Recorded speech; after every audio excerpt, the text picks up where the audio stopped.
එහෙනම් අද අපි හදන්න යන්නේ ගේමින් බිල්ඩ් එකක්. ඉතින් බෑග්ග්‍රවුන්ඩ් එක දැක්කම ඔයගොල්ලන්ට පේනවා ඇති. අද මම ඇවිල්ලා ඉන්නේ Techgenix Solutions computer shop එකට. ඉතින් බිල්ඩ් එකට යන්න කලින් කියන්න අවශ්‍ය දේ තමයි පාත් ටික බලන්න කලින් Techgenix Solutions website එක තියෙනවා. මම link එක පල්ලෙහා description එකේ දාලා තියෙනවා. ඔයාලට පුළුවන් website එකට ගිහිල්ලා ඔයාලා ගන්න යන computer එකේ parts මේ හැම දෙයක්ම තෝරගන්න. ඒ වගේම ඒවා add කරලා PDF එකක් විදිහට වගේ email එකටම ඒක ගෙන්න ගන්නත්. ඉතින් ඒ පහසුකම තියෙනවා.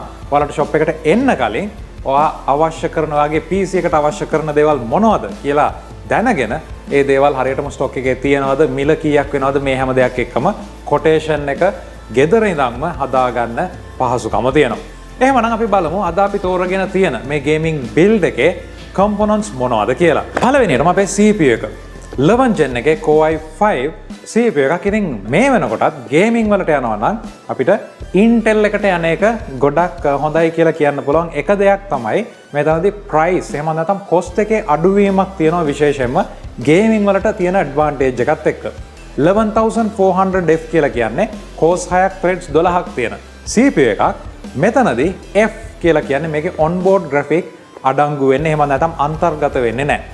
මේ නිසා අපිට පුළුවන් එතන තියෙන price reduction එක වගේම ගේමින් වලට ඕන වෙන single core boost speed එක එක්ක වැඩ කරද්දී සාමාන්‍යයෙන් processor එකක සිද්ධ වෙන දේ තමයි අර cores 6ම එතනදී පාවිච්චි වෙන්නේ නැහැ. cores එකක් හෝ දෙකක් තමයි මේ විදිහට වැඩිම speed එකකින් මේ game වල විශේෂයෙන්ම FPS එකට බලපාන දේ වෙන්නේ. ඉතින් එතනදී මේ Intel CPU වල තියෙන මේකත් එක්ක එන default කූල එක අපිට පාවිච්චි කරන්න පුළුවන් කිසිම ගැටලුවක් නැතුව. ඉතින් ඔයාලට අවශ්‍යයි නම් මෙතනදී liquid cooling වලටත් යන්න පුළුවන්. සාමාන්‍යයෙන් PC එක gaming, editing, ඒ වගේම content creation වලටත් ඔයා පාවිච්චි කරනවා නම්. ඒ වගේම අපේ motherboard එක විදිහට මෙතනදී අපි තෝරගන්නේ Asus brand එකේ Prime B560 motherboard එකක්. මේත් එක්කම සාමාන්‍යයෙන් මේ වෙනකොට 2021 gaming build එකක් ඔයගොල්ලෝ හදනවා නම් මෙතනදී අඩුම තරමේ 16GB RAM එකක් තියෙන එක වැදගත් වෙනවා. සාමාන්‍යයෙන් 8GB කියලා කියන්නේ දැන් entry level ඕනම system එකක තියෙන RAM එකක්. ඒ වගේම සාමාන්‍යයෙන් game play විතරයි නම් කරන්නේ සහ streaming උත් කරනවා නම් 16GB ඇති. හැබැයි එතනින් එහාට streaming වලට වගේ යනවා නම් RAM එක වැඩි වෙන තරමට හොඳයි. ඉතින් Adlink brand එකෙන් 3200 MHz RAM kit එකක් තමයි මෙතනදී අපි පාවිච්චි කරන්නේ. මේකෙත් වැදගත්කමක් තියෙනවා. RAM kit එකක්. මෙතන 8GB RAMs දෙකක් තියෙන්නේ. RAM kit එකක් කියලා කිව්වම මේක factory එකෙන් check කරලා එකම speed එකෙන් stable විදිහට වැඩ කරනවා කියන එකත් එක්ක තමයි RAM kit එකක් release වෙන්නේ. ඒ නිසා සාමාන්‍යයෙන් 16GB 32GB යනවා නම් RAM kit එකක් තෝරගන්න එක ගොඩක් හොඳයි ඔයාගේ build එකට. ඒ වගේම අපේ boot drive එක විදිහට 240 PNY brand එකේ SSD එකක් තමයි අපි පාවිච්චි කරන්නේ. ඉතින් මෙතනදී තියෙන දේ තමයි M.2 සහ SATA විදිහට SSD දෙකක් තියෙනවා. solid state drive option දෙකක් තියෙනවා. මෙතනදී අපි ටිකක් මිල අඩු මේ SATA solution එක තමයි පාවිච්චි කරන්නේ. දැන් තියෙන motherboards වල M.2 port එක තියෙනවා නම් අපිට normal සහ NVMe විදිහට M.2 drives මිලදී ගන්න පුළුවන්. gaming වලට ඒ වගේම content creation වලට build එකක් කරනවා නම් ඔයාලගේ software ටික විතරයි SSD එකේ Windows එක්ක OS එකත් එක්ක තියෙන්න අවශ්‍ය.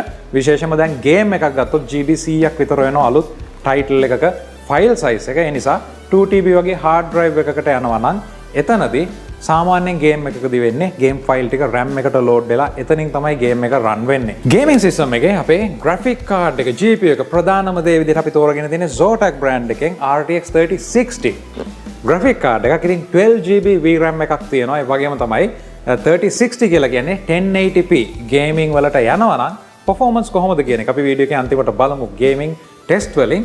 ඉතින් 3060 කියලා කියන්නේ සාමාන්‍යයෙන් streaming කරන කට්ටියටත් පාවිච්චි කරන්න පුළුවන් 12GB version එකක් VRAM එක වැඩි. ඒ වගේම තමයි 3060 Ti මේ වගේ cards වලට යන්න පුළුවන්. දැනට RTX එක්ක gaming වලට build එකක් හදනවා නම් 3060 කියලා කියන්නේ හොඳ solution එකක්. ඒ වගේම තමයි අපේ power supply එක සහ liquid cool එක. මෙතනදී මම කිව්වා මේ Intel CPU එකට විශේෂයෙන්ම එන default stock cool එක හොඳටම ප්‍රමාණවත් කියලා. මෙතනදී අපි Google brand එකෙන් තෝරගෙන තියෙනවා 120mm liquid cool එකක්. AIO all in one එකක් sealed unit එකක්. ඒ වගේම තමයි ඔයගොල්ලන්ට පේනවා ඇති මෙතන Google brand එකෙන් 240 ඒ වගේම 360 liquid coolers තියෙනවා. ඔයාලගේ build එකට අවශ්‍යයි නම් ඒවා යොදා ගන්න පුළුවන්. ඉතින් මේ දෙත් එක්ක අපි තෝරගත්ත power supply එක Cougar brand එකෙන් එන 650 VTE X2 කියන power supply එක තමයි තෝරගෙන තියෙන්නේ. ඉතින් මේක 80+ bronze විදිහට තමයි certification එක තියෙන්නේ. ඉතින් Cougar brand එකෙන් තව range එකක්ම තියෙනවා. power supply ඔයාගේ build එකට අවශ්‍ය වෙන විදිහට watts ගාන අනුව මේක තෝරගන්න. ඉතින් මේ දේවල් එක්ක අපේ කේසින් එක වෙන්නේ Cougar brand එකේ Gemini X කියන කේසින් එක. ඉතින් ඔන්න Techgenix එකට ආවනම් ඔයගොල්ලන්ට කේසින් එක බලලම තෝරගන්න පුළුවන් මොන වගේ කේසින් එකකටද යන්නේ කියලා. open type casings තියෙනවා. විශේෂයෙන්ම ඒ වගේම තමයි සාමාන්‍ය standard casings උත් තියෙනවා හොඳ build quality එකක් එක්ක. ඒත් එක්කම ඔයාලට පේනවා ඇති අපිට gaming headsets තියෙනවා. keyboard තියෙනවා. ඒ වගේම keyboard and mouse combo unit පවා තියෙනවා. ඉතින් ඔයාට හැම දෙයක්ම මේ Cougar brand එක හරහා මිලදී ගන්න පුළුවන්. ඉතින් මේ දේවල් එක අපි බලමු මොන විදිහටද build එක වෙන්නේ සහ performance කොහොමද කියලා.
එහෙමනම් ඔයගොල්ලෝ දැක්ක සිස්ටම් එක මොන විදිහටද assemble උනේ කියලා. ඉතින් look and feel එකත් ඉතාමත් හොඳට තියෙනවා build එකේ.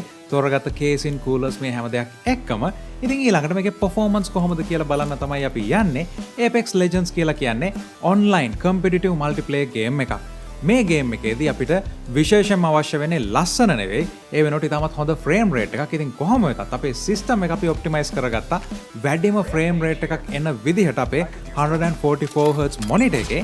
ඒ වගේම තමයි මේ විදිහට අපි බැලන්ස් කරගෙන සිස්ටම් එකේ ප්ලේ කරද්දී ඔයගලන්ට බලා ගන්න පුළුවන් අපේ CPU එකේ ටෙම්ප් එක 60ක් වගේ වෙද්දී අපේ GPU එකේ ටෙම්ප් එක සෙල්සියස් අංශක 65ක් තමයි වෙන්නේ. ෆ්‍රේම් රේට් එක හැම වෙලේම 144න් උඩ තියෙනවා ගේම් එක ප්ලේ කරද්දී.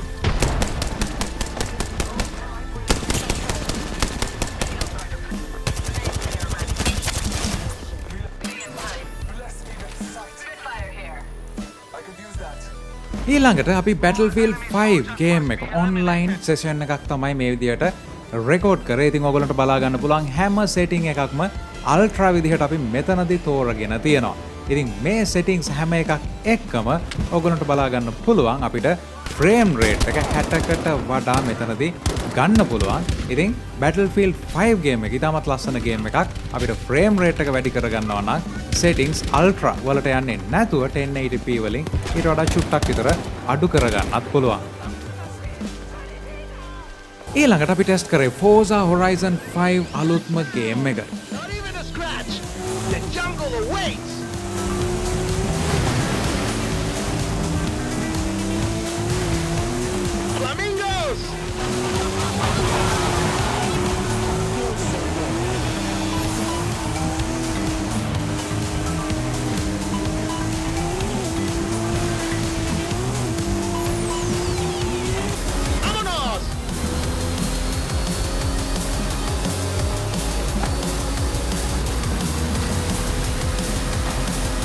ඊළඟට අපි තෝරගත්තේ GODFall ගේම් එක. මෙතනදී අපිට අවශ්‍ය වුණා GODFall visually demanding ගේම් එකක්. විශේෂයෙන්ම GPU එකට ගොඩක් බර දෙන ගේම් එකක්.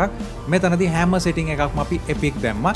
විශේෂයෙන්ම anti-aliasing අපිට epic දාන්න අවශ්‍යතාවයක් නැහැ මෙතනදී. කොහොම වෙතත් හැම එකක්ම epic දාලත් අපිට constant 60 fps සහ ඊට උඩ frame rate එකක් ගන්න පුළුවන් වුණා. ඉඳලා හිටලා මේක dip එකක් ආවා frame rate එක 40කට වගේ. හැබැයි සම්පූර්ණ gaming experience එක ඊටමත් smooth කියලා කියන්න පුළුවන්. ඉතින් ඔයාට වැඩි frame rate එකක් අවශ්‍යයි නම් අනිවාර්යයෙන්ම anti-aliasing වගේ settings අඩු කරලා game එක තව දුරටත් enjoy කරන්න පුළුවන් මේ setup එක තුල කිසිම ප්‍රශ්නයක් නැතුව.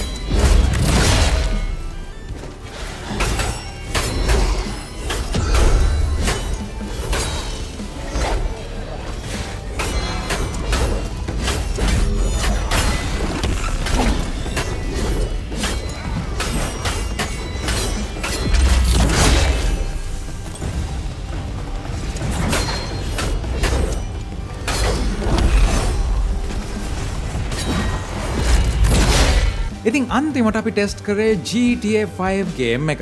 මෙතනදී 1080p resolution එක යටතේ අපිට යන්න පුළුවන් උපරිම settings වලට අපි system එක push කරා. මෙතනදී ඔයගොල්ලන්ට බලා ගන්න පුළුවන් MSAA එක X8 වගේම අපිට reflection වලත් මේ setting එක X8 වලට අපි දාලා තියෙනවා. පුළුවන් තරම් උපරිම settings යටතේ game එක කොහොමද perform කරන්න කියලා මේ system එකේ. ඉතින් මේ හරහා අපිට smooth 70+ FPS එකක් මේ හරහා ලබා ගන්න පුළුවන් වුණා. ඒ වගේම තමයි GPU එක සෙල්සියස් අංශක 66ක් වෙද්දී usage එක 99ක් යද්දී අපේ CPU එක සෙල්සියස් අංශක 54ක වගේම usage එක 27ක් වගේ තමයි තියෙන්නේ. ඉතින් මේ system එක කිසිම ප්‍රශ්නයක් නැතුව games වලදී ඉදිරියට GPU එක උනත් upgrade කරලා පාවිච්චි කරන්න පුළුවන්.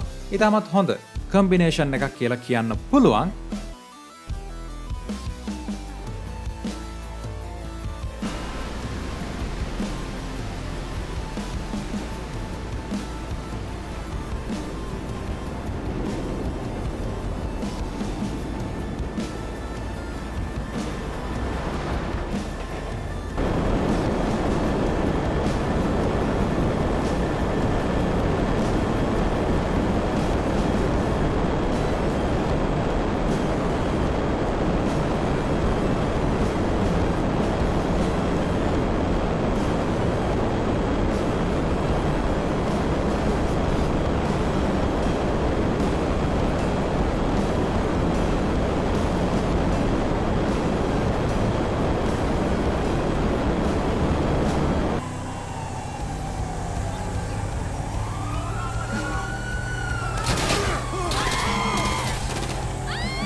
රයිට් එහෙනම් ඔයගොල්ලෝ දැක්ක මොන විදිහටද අපේ ගේමින් එක්ස්පීරියන්ස් එක කියලා. ඉතින් මෙතනදී අපි බිල්ඩ් කරපු PC එක ඒ වගේම මේකේ ඩීටේල්ස් සහ මේ PC එක හදා ගන්නවා නම් ඔයගොල්ලන්ට ඒ හැම ඩීටේල් එකක්ම පල්ලෙහා ලින්ක් එකක් මම දාලා තියෙනවා PC details කියලා. ඒකට ඇවිල්ලා Techgenix වෙබ්සයිට් එකට ඇවිල්ලා ඔයගොල්ලන්ට මේ PC එකේ මිල ගණන් ඒ වගේම ගත්ත කම්පොනන්ට්ස් හැම දෙයක්ම ඔයගොල්ලන්ට බලා ගන්න පුළුවන්කම තියෙනවා. ඉතින් එහෙමනම් මේ වීඩියෝ එක ගැන ඔයාගේ අදහස අනිවාර්යයෙන්ම පල්ලෙහා කමෙන්ට් සෙක්ෂන් එකේ දාන්න. ඒ වගේම තමයි subscribe කරලා නැත්නම් subscribe කරන්න. හම්බෙමු තවත් වීඩියෝ එකකින්.